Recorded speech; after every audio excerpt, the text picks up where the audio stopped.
Salut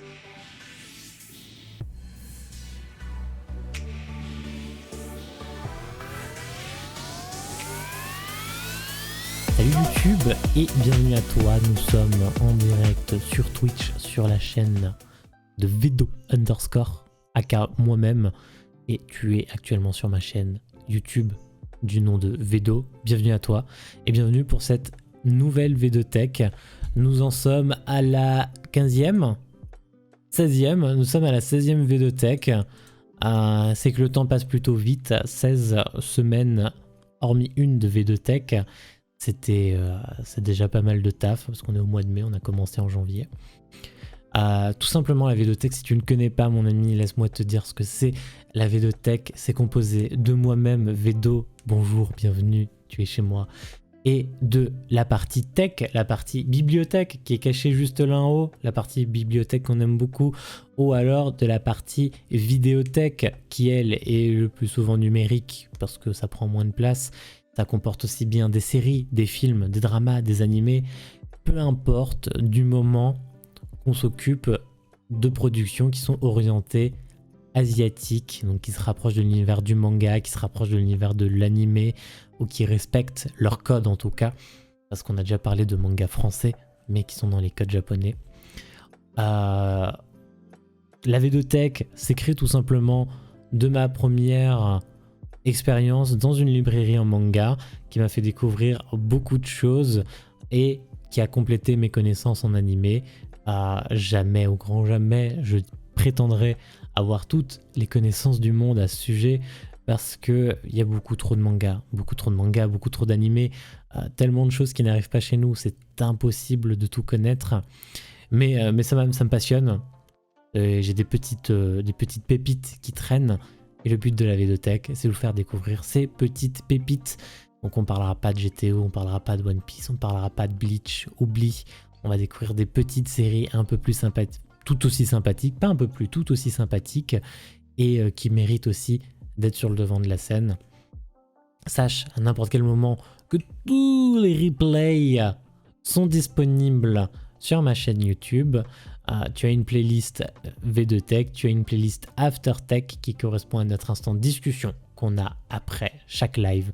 Et on détermine les sujets maintenant à l'avance, ce qui est plutôt cool. Et bienvenue Roulette, bienvenue Thomas, bienvenue parmi nous. Comment vous allez? Donc tu as tout à ta disposition depuis le début sans exception. Si tu es en direct live, ça se peut que tu aies vu 2 épisodes popper d'un coup parce que j'ai une semaine de retard. Désolé, ça m'arrive. Des fois j'ai du retard sur YouTube, ça m'arrive. Ça va bien? Bah nickel, nickel, ça va également.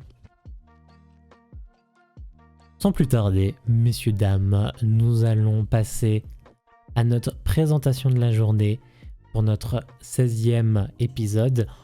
Encore une fois, on va se séparer du diapo. Parce que... Alors, je fais des trucs et j'en découvre tout autant que vous. Moi, à la base, je vais vous parler d'un truc et puis je me renseigne dessus et je découvre 25 000 trucs dessus. Aujourd'hui, je vais vous parler de Steins Gate. C'est pas facile à prononcer, c'est pas facile à écrire. Ça, j'aurais dû l'anticiper. Regardez, on va le mettre dans le chat. Steins Gate. Je le prononce comme ça normalement. Steins Gate. C'est... Alors pour moi, à la base, c'était un animé qui a été depuis peu adapté en manga, en tout cas chez nous, en 3 tomes, plutôt court. Mais découvre que Steins Gate, c'est bien plus que ça, et c'est totalement autre chose que ça. À la base, c'est un jeu vidéo. C'est un jeu vidéo qui a été développé par 2 studios, un visual novel japonais qui a été développé par 5BP. Je sais pas d'autres jeux qu'ils ont en référence qu'ils ont fait, et également par Nitro Plus. Ils tendaient comme objectif à faire quelque chose qui corroborait à la science. C'est un visual novel science adventure. Donc vous doutez bien qu'on a un petit terme scientifique derrière qui traîne. Et donc à la base c'était un jeu vidéo qui date de 2009. Donc ça a quand même bientôt 12 ans. Parce que ça date d'octobre, ça va, on a le temps. Ça date d'il y a bientôt 12 ans, donc ça a commencé sur la 360. On parle bien d'une Xbox ici présent, mais ça a été porté à peu près partout ensuite comme jeu vidéo.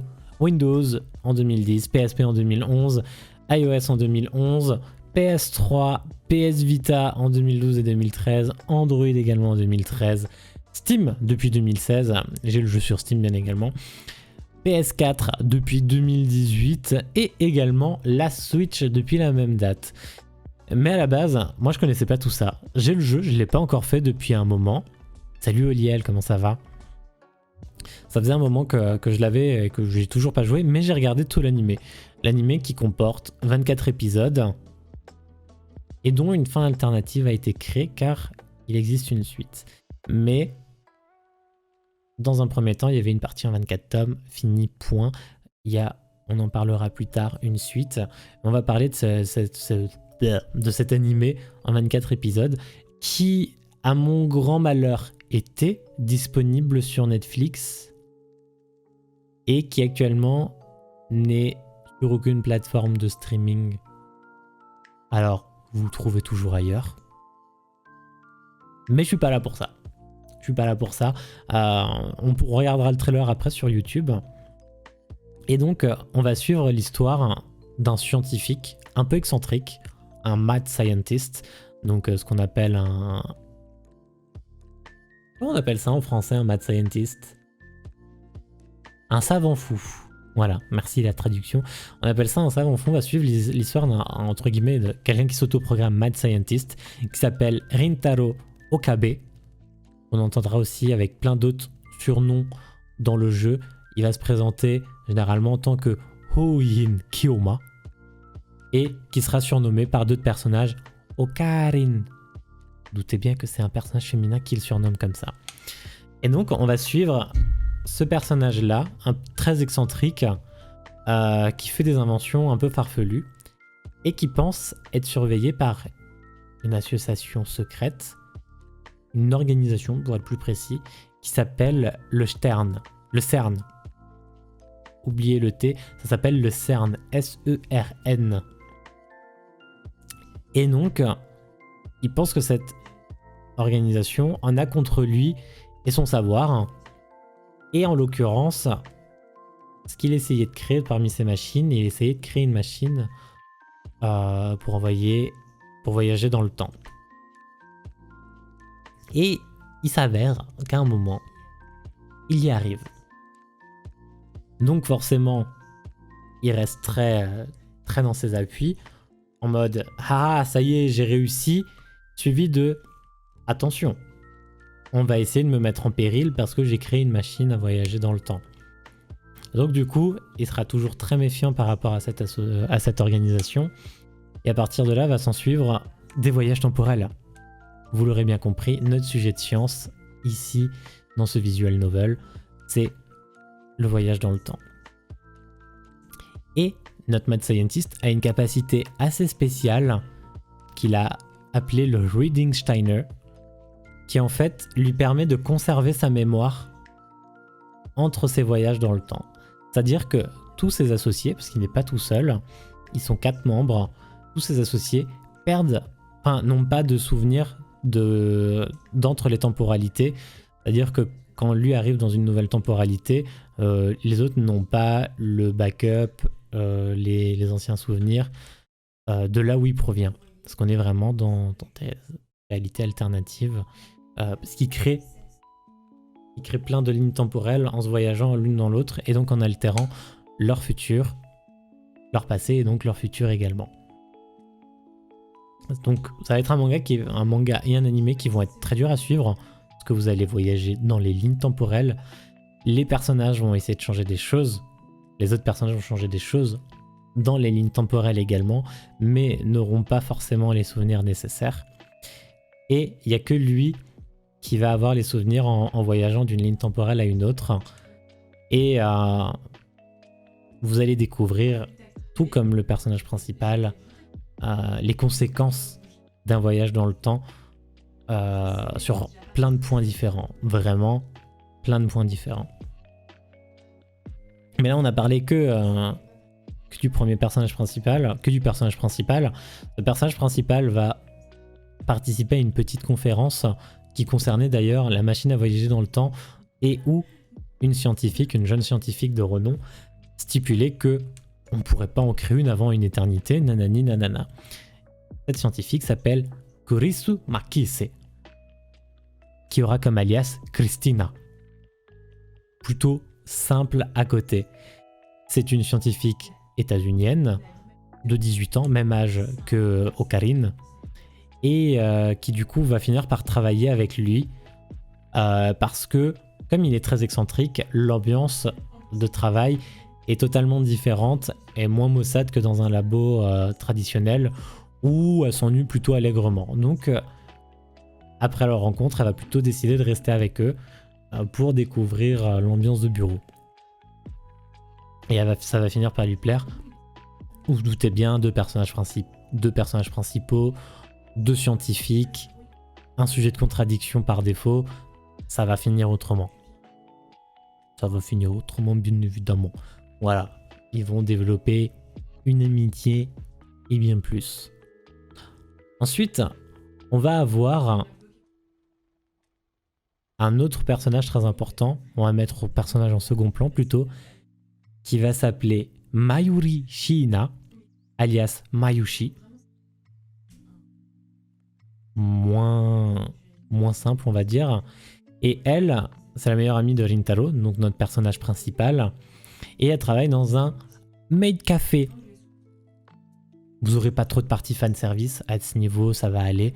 Mais elle travaille dans un maid café parce que c'est une fan de cosplay, donc ça la dérange pas. Et donc elle fabrique des cosplays. Elle travaille dans un café chat, donc elle est cosplayée en petit chat, Neko, comme on dit.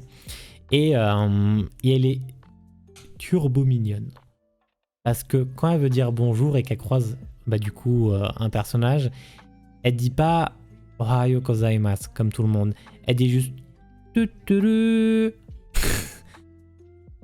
ça, moi j'aime beaucoup. Moi j'aime beaucoup personnellement. Ça me fait beaucoup rire. Et vous l'entendrez dans la voix japonaise. Fait rire également, fait rire. C'est déjà pas mal. On a trouvé un point sur lequel on rigole tous les deux. Et elle parle souvent d'elle à la troisième personne. C'est au Japon, c'est un synonyme d'innocence parce que les enfants parlent d'eux à la troisième personne, comme on les appelle par leur prénom. Ils parlent d'eux en disant leur prénom. Donc elle parle également à la troisième personne, ce qui lui donne un grand symbole d'innocence et qui va en faire sans complexe supplémentaire, enfin sans problème, un très bon personnage secondaire et important dans l'histoire. Ensuite, on va avoir un autre personnage du laboratoire qui s'appelle Hitaru Ashida, de pseudo juste Daru, parce que son prénom c'est Hitaru. Et lui, son talent, c'est le hacking. Avec un H un peu moins inspiré, c'est le hacking. Et c'est aussi un otaku, optionnellement. Et fan d'une très grande cosplayeuse qui s'appelle Faris Nyan Nyan, qui est en fait boss avec Mayushi dans le maid café, parce que c'est son café en fait. Voilà. Et donc du coup, lui, à la base, son boulot, c'est le hacking. Il gère un peu tout ce qui est informatique, le bidouillage, des gadgets dans le labo. Et deviendra aussi un membre très important de l'histoire de l'aventure. Ensuite, on va avoir le dernier personnage du laboratoire, la dernière, qui s'appelle Moeka Kiryu, alias Shining Finger, les doigts qui brillent, c'est ça son pseudo. Et elle est plutôt calme, réservée, et elle va avoir une mission très importante au cours de la série. Elle va avoir une mission très importante, et sinon, elle parle pas. Quand elle veut parler à quelqu'un, elle écrit sur un téléphone et elle lui montre. Voilà. Plutôt efficace, hein, bien évidemment. Ensuite, on va avoir d'autres personnages qui vont entrer en compte. Là, on passe vraiment dans du troisième plan. On va avoir, comme je l'avais cité, Faris Nyan Nyan, qui est aussi maid café et qui est plutôt connu dans le monde du cosplay. On va avoir d'autres personnages qui vont interagir avec notre personnage principal, bien évidemment. Mais voilà, on a fait le tour du laboratoire, entre guillemets, des personnages principaux. Et donc on va suivre cette évolution dans les voyages temporels. Si vous avez une fascination pour les voyages temporels, c'est toujours intéressant. Il y a aucune métaphysique ok aujourd'hui où on peut dire ça c'est de la pure fiction et ça c'est ok. On est toujours dans de l'imaginaire à ce niveau-là. Et la multitemporalité est extrêmement plaisante. La multitemporalité est extrêmement présente. Surtout qu'on présente vraiment pas ça comme juste de la linéarité en mode je reviens en arrière, j'ai affecté un moment, pouf, je suis de nouveau au moment T. On est vraiment dans j'affecte un moment passé et ça affecte mon aujourd'hui. Et donc, il y a toujours cette singularité où vous n'avez rien affecté. Et il y a cette singularité où vous avez affecté qui en fait à ce moment-là va créer une bifurcation.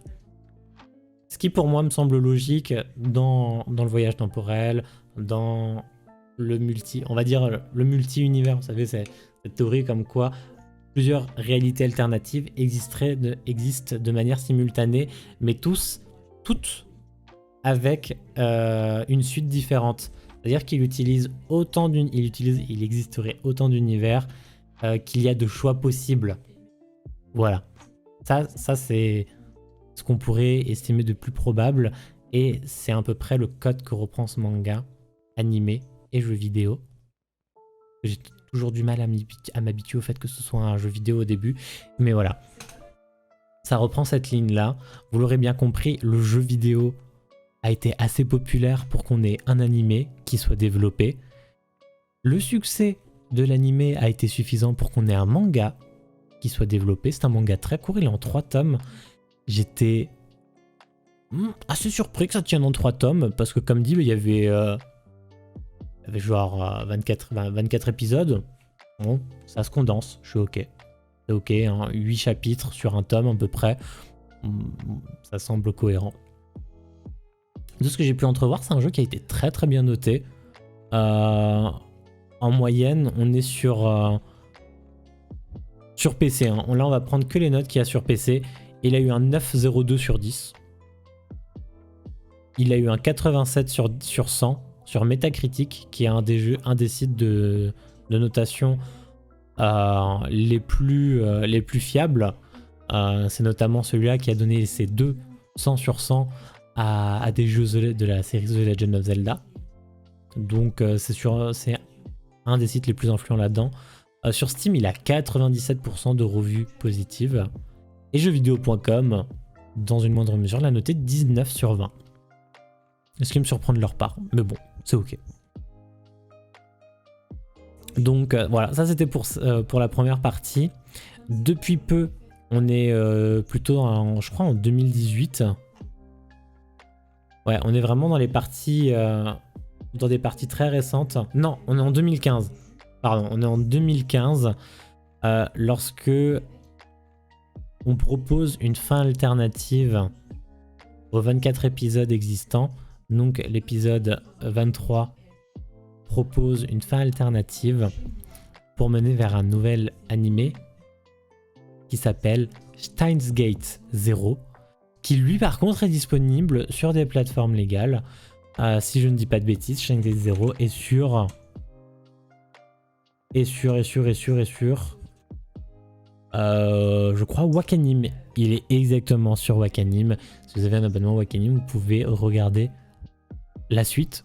Moi je vais me faire un plaisir, mais le début de la série n'a pas eu autant de chance. Il a disparu de Netflix. Il a disparu de Netflix depuis peu, et alors que je voulais le regarder. C'est un manga très particulier, un animé très particulier. Il a un affect très puissant dans mon cœur, vraiment très puissant, et qu'il a très très très largement depuis maintenant 3 ans au moins, peut-être même 4 ans, qui le place indétrônablement au rang d'animé favori dans le classement de Vedo. C'est un point de vue totalement subjectif.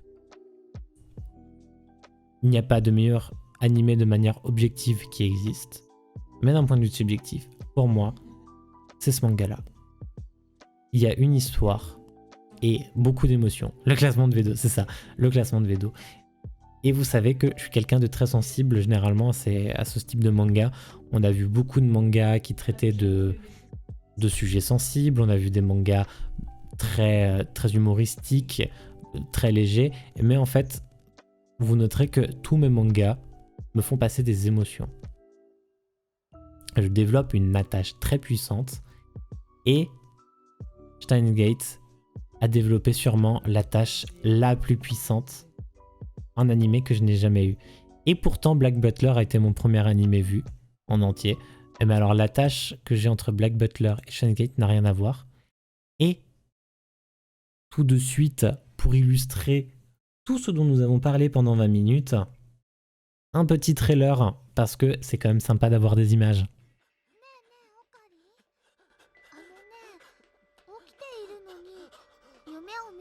Il y a que des sous-titres anglais, j'ai pas trouvé de trailer français.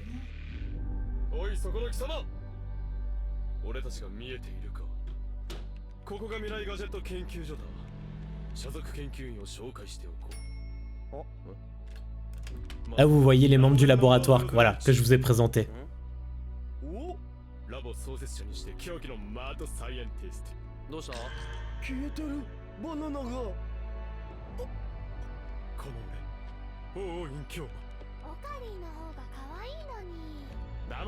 Vous vous doutez que la petite voix douce derrière, c'est Mayushi.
C'est le trailer de l'animé.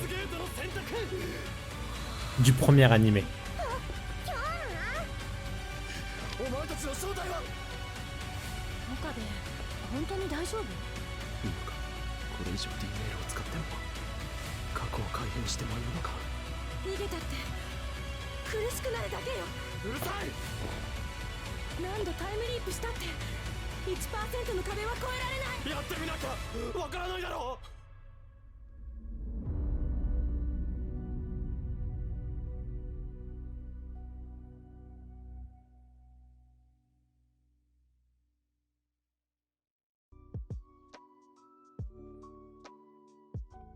Voilà, c'était le trailer. Libre à vous d'en penser ce que vous voulez. L'animation est pas full HD. Vous avez bien vu que il date un petit peu. L'animé date de 2011. Les graphismes ont déjà 10 ans dans la gueule, mais je trouve qu'ils tiennent extrêmement bien la route. Ça donne un peu envie quand même. J'espère bien. J'espère bien. Moi, c'est vraiment quelque chose, un des mangas qui me tient le plus à cœur. Et oui, ça fait partie, par exemple, d'un des mangas que je veux montrer absolument à Luce. Mais je suis même pas sûr, moi-même encore, de tenir émotionnellement le coup d'un deuxième rewatch. On est sur combien de saisons épisodes? On est sur une saison de 24 épisodes.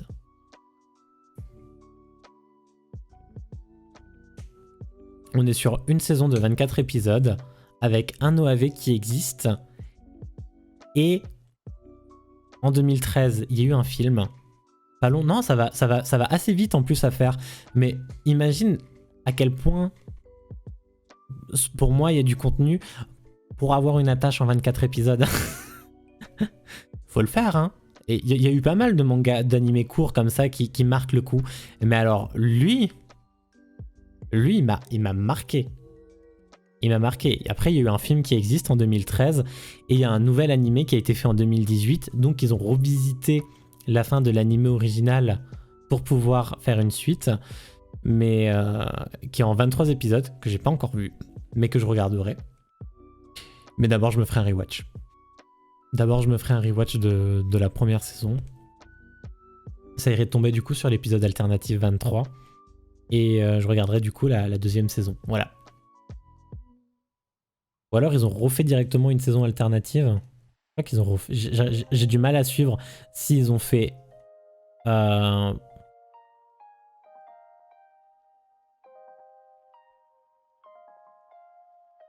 Non, c'est bien ça. L'anime a été suivi d'un OAV sorti dans le dernier coffret DVD Blu-ray. Lors d'une rediffusion en décembre 2015, épisode 23 propose différents changements pour introduire la ligne d'univers de la suite de Steins Gate 0. Voilà, donc il y a bien 24 épisodes originaux. Et dans ces 24 épisodes originaux, il existe 2 épisodes 23. Il existe un épisode 23 qui conclut sur l'épisode 24 et un épisode 23 qui conclut sur la saison 2, qui est une suite. Voilà, qui elle est vachement plus récente. Je ne l'ai pas encore regardé, là-dessus je peux pas m'exprimer, mais je vous promets que les 24 premiers épisodes, c'est quelque chose. C'est l'avantage du voyage temporel. ou alors ils se sont dit qu'ils avaient peut-être encore envie de faire quelque chose et que la première saison, ils l'avaient fait en saison finie. Et donc du coup, là, ils ont voulu... ils étaient obligés de refaire un truc pour pouvoir donner une suite. Parce que vraiment, les 24 premiers épisodes, ceux que j'ai regardés à l'époque, c'était vraiment... On amenait à une fin. Mais voilà, ils ont vraiment conclu à une fin. Mais là, peut-être qu'ils... Voilà, il faut pas grand-chose grâce au voyage temporel pour ne pas conduire à une fin. C'est le côté qu'ils ont dû saisir, à mon avis. Et je me ferai un plaisir très très prochainement de regarder ce Steins Gate 0 qui est sorti. Parce que je savais pas que c'était une suite, je pensais que c'était un reboot totalement différent. Voilà. C'était notre V2 Tech de la semaine. J'espère que ça vous a plu. J'espère que vous arriverez à trouver la série pour la regarder. Sinon, il y a toujours les 3 mangas qui ont été... Je sais même plus chez qui ils sont sortis. Les mangas. Mana Books. Les 3 mangas sont sortis en France par Mana Books. C'est déjà fini. Étrangement, on a tenu 28 minutes, à peu près. Donc, ce qui est déjà plus que la semaine dernière. Donc ouais, ça passe vite, hein. Ignorant arrive. Voilà, en tout cas, c'est... Voilà, c'est la présentation de mon animé préféré. Voilà pourquoi il n'y avait pas de support, parce qu'hormis le trailer où il y avait déjà des bonnes présentations, j'avais pas plus à rajouter là-dessus. Visuellement, le manga, enfin l'animé travaille mieux que moi. Et si jamais, 3 mangas disponibles qui retracent l'histoire, sans l'épisode alternatif bien évidemment. Et voilà. Merci à tous d'avoir suivi cette V2 Tech, ça me fait extrêmement plaisir au bout toujours de la 16e semaine. On se retrouve lundi prochain pour un nouvel épisode, bien évidemment. Et en attendant, je vous fais des bisous et je vous dis à la prochaine. Ciao!